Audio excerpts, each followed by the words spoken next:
रात के 12 बजे हैं और ये हमारे रूम की बालकनी से व्यू। 2 घंटे से कॉन्टीन्यूसली बारिश हो रही है। पांडव इस जगह से बाहर आए थे।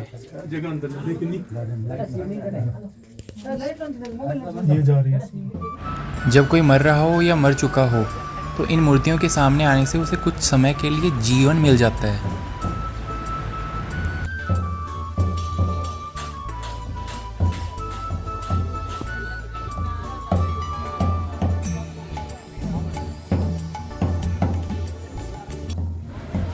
तो हमेशा की तरह कहानी की शुरुआत होती है हमेशा यात्रियों से लदालद रहने वाले और कभी ना रुकने वाले railway station Haridwar junction railway station से, जहां हम बठिंडा से ट्रेन द्वारा सुबह 8 बजे पहुंच गए थे। हरिद्वार से हमारी टैक्सी पहले ही बुक थी। ड्राइवर भैया को हमने स्टेशन पर ही बुला लिया था। सो जल्दी से गाड़ी में सामान डाला और निकल पड़े हम अपनी आगे की यात्रा पर। मम्मी पापा ने तो स्कूल कॉलेज के टाइम तक हमें बहुत सी यात्राएं करवाई थी, पर 2021 में मैंने पहली बार सोचा कि क्यों ना अब मैं मम्मी पापा को उत्तराखंड में 4 धाम यात्रा करवाऊं। तो उसी क्रम में बद्रीनाथ धाम तो मैंने 2021 में ही करवा दिया था, पर उसके बाद मम्मी की नी सर्जरी और फिर सिस्टर की मैरिज, इसलिए 2 साल मम्मी पापा का घर से निकलना हो ही नहीं पाया। अब सब फ्री थे तो सोचा क्यों ना उसी क्रम को आगे बढ़ाया जाए। इस बार प्लान था यमुनोत्री और गंगोत्री जाने का। पहले हम जाने वाले थे यमुनोत्री धाम और रूट था हरिद्वार से देहरादून, मसूरी, केम्प्टी फॉल होते हुए बरकोट और आगे जानकी चट्टी। जानकी चट्टी से यमुनोत्री मंदिर की पैदल यात्रा आरंभ होती है, जो कि 6 किलोमीटर की खड़ी चढ़ाई है। केम्प्टी फॉल पहुँचते पहुँचते दोपहर के 12 बज गए थे। हम रात 11 बजे बठिंडा से निकले थे। थकान तो थी ही, फॉल देखकर रहा नहीं गया तो सोचा क्यों ना इसमें एक डुबकी ही लगा ली जाए, थकान भी उतर जाएगी। मॉनसून टाइम होने के कारण फॉल में पानी का बहाव काफ़ी तेज था।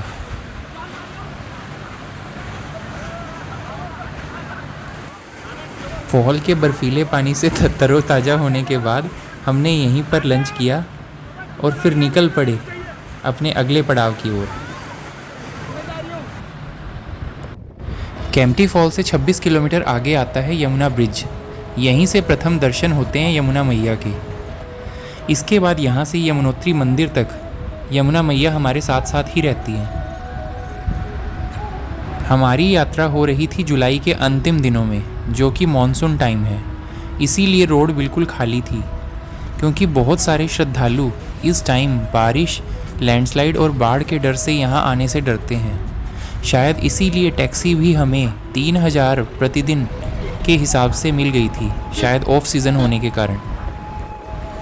बरकोट पहुँचने से कुछ देर पहले 8-10 किलोमीटर का एक डाइवर्जन लेकर आता है एक भगवान शिव का प्रसिद्ध मंदिर लाखा मंडल। तो सोचा क्यों ना आगे जाने से पहले वहाँ के भी दर्शन कर लिए जाएं।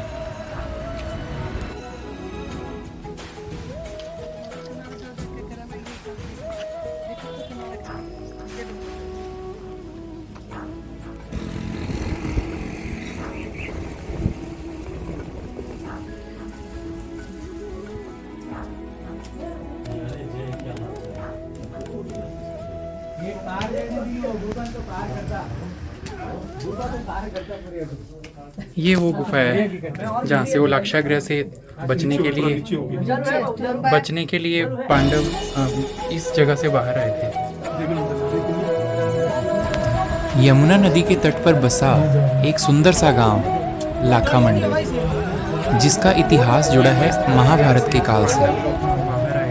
माना जाता है कि ये वही गुफा है जहाँ से पांडव लाक्षागृह से बचने के लिए एक सुरंग द्वारा बाहर आए थे, जब दुर्योधन ने लाक्षागृह में लगा दी थी आग। यहाँ एक स्वयंभू शिवलिंग भी है, जिस पर चट्टानों से हमेशा पानी टपकता रहता है। ये गुफा मुख्य मंदिर से 2 किलोमीटर दूर है और मुख्य मंदिर वह स्थान है जहाँ किसी समय लाक्षागृह बनाया गया था, जिसे दुर्योधन ने आग लगा दी थी पांडवों को मारने के लिए। इस मंदिर के बारे में मान्यता है कि इस मंदिर के दर्शन करने से सभी तरह के दुर्भाग्य समाप्त हो जाते हैं। लाखा मंडल का नाम 2 शब्दों से जुड़कर बना है। लाखा जिसका अर्थ है कई और मंडल जिसका अर्थ है मंदिर। भारतीय पुरातत्व विभाग द्वारा की गई खुदाई में यहाँ से बहुत सारे शिवलिंग मिले हैं और आज भी मिलते रहते हैं। भगवान शिव का यह नागर शैली का मंदिर लगभग 12वीं और 13वीं शताब्दी में बनाया गया था। आसपास के क्षेत्र में बड़ी संख्या में मूर्तियाँ और स्थापत्य कला के अवशेष फैले हुए हैं जो अतीत में इसी पंथ के कई मंदिरों के अवशेष होने का संकेत देते हैं, लेकिन वर्तमान में केवल यही मंदिर बचा हुआ है। साइड के एक पत्थर के शिलालेख में राजकुमारी ईश्वरा द्वारा लाखा मंडल में शिव मंदिर के निर्माण का उल्लेख है, जो सिंहपुरा के शाही परिवार से संबंधित थी। उसने अपने दिवंगत पति चंद्रगुप्त, जो जलंधर के राजा का बेटा था, के आध्यात्मिक कल्याण के लिए यह मंदिर बनवाया था।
इस मंदिर का मुख्य आकर्षण है ग्रेफाइट का शिवलिंग। यह गीला होने पर चमकता है और अपने आसपास के वातावरण को प्रतिबिंबित करता है। स्थानीय लोगों के अनुसार यह मंदिर और आसपास का क्षेत्र वह स्थान है जहां महाभारत के दुर्योधन ने लाख से निर्मित लाक्षागृह में पांडवों को जिंदा जलाने की साजिश रची थी।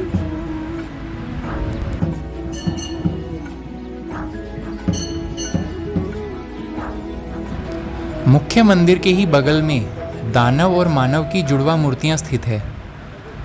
मूर्तियां इसके द्वारपाल हैं।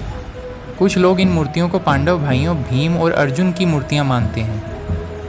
वे भगवान विष्णु के द्वारपाल जय और विजय से भी मिलते जुलते हैं। जब कोई मर रहा हो या मर चुका हो तो इन मूर्तियों के सामने आने से कुछ समय के लिए उसे जीवन मिल जाता है, लेकिन अंत में उसकी मृत्यु हो ही जाती है। मानव की शक्ति ने व्यक्ति को जीवित रखा, जबकि दानव की शक्ति ने आत्मा को भगवान विष्णु के निवास में ले जाने का काम किया।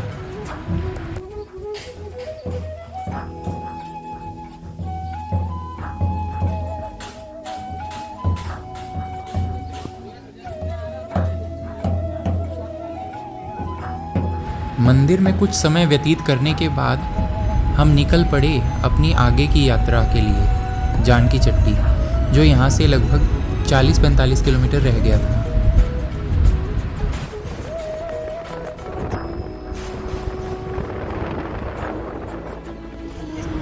बरकोट इस मार्ग में पड़ने वाला अंतिम सबसे बड़ा शहर है।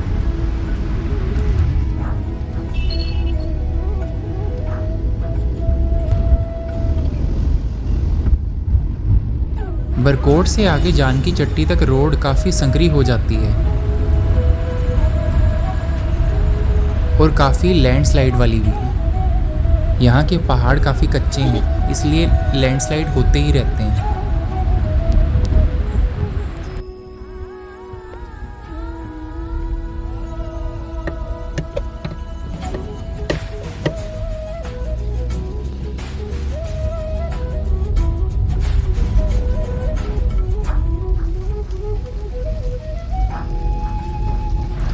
कहीं भी ट्रैफिक ना होने के कारण हम शाम 7 बजे के करीब ही जानकी चट्टी पहुंच गए थे। भीड़ तो थी नहीं, इसलिए होटल भी खाली ही थे। हमने रूम लिया था होटल न्यू विजयराज में, जो कि मेन रोड पर ही है। यह रूम हमें मात्र 750 में मिला। फुल सीज़न में यही रूम 3-4 हज़ार रुपये में मिलते हैं। क्या चीज़? नहीं नहीं।